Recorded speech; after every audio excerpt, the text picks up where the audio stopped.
Сәлеметсіздер ме? Біз бүгін Полинокс пен Сали Марстонның адамзат географиясы еңбегіндегі өнім тізбектерінің шынайы көрінісі тақырыбын қарастыратын боламыз.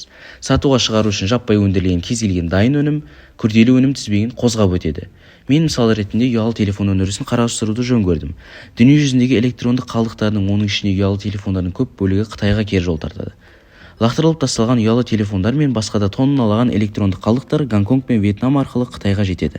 Электрондық қалдықтарды қайта өңдеудің ауада өртеп жіберу немесе электрондық компоненттердің қышқылдарын қайнатып алу секілді бейресми әдістері қоршаған орта мен адам денсаулығына үлкен зиянын тигізеді.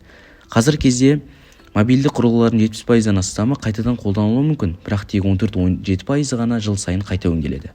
Әлем дәл қазір алақанымызда тұр дер едім. Смартфондарымыз бізді күллі дүниемен жеңіл байланыстырады десек те, оларды өндіру, тарату және тұтынушыларға сату процестері тым оңай емес. Мәселен, iPhone 19 елмен 3 құрлықтай таралған 100 мыңдаған адамның еңбегінің тікелей жемісі. iPhone-ды жобалау мен дизайнынан бастап, соңғы үлгісіне дейін көптеген елдер атсалысады. Мысалы, ақш жалпы дизайны мен инженерлік жобасын, интерфейсін жасауға атсалысады. Қытай, Моңғолия сирек кездесетін металдар мен минералдардың негізгі жеткізушілері болып табылады. Ол арқылы камера және де байланыс антенналары сияқты құрылғылар жасап шығады. Демократиялық Конго Республикасы, Конго, кобальт пен колумбий танталит секілді қазбаларды өндіретін әлемдегі ең ірі елдердің бірі. Яғни сол арқылы аккумулятор, яғни батареяның сыйымдылығын арттырып, қызмет ету мерзімін ұзартуға көмектеседі. Көптеген байланыс модульдері, оның ішінде Wi-Fi, Bluetooth секілді технологиялық құрылғыларды әзірлеуде Жапония мен Оңтүстік Кореяның технологиялық компанияларының үлесі зор. Қазір кезде iPhone-ның шекарадан асып өндірілуі ғаламдану үрдісінің бір ғана мысалы. Экономика, саясат, мәдениет және қоршаған орта арқылы халықаралық қауымдастықтар тығыз байланысуда. Көптеген елдердің шекараларын ашуы жаһандық сауда көлемінің айтарлықтай өсуіне жол ашты.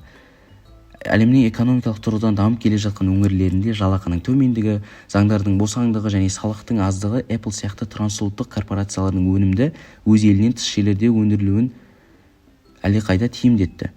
Арзан жұмыс күшін іздеу көп жағдайда шетелден жұмысшылар жалдауға алып келеді.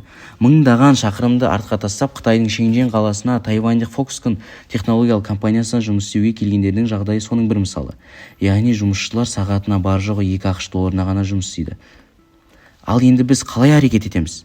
Смартфон шығару кезіндегі әлеуметтік және экологиялық зардаптар үшін корпорацияларды кінәлау ең оңай жол.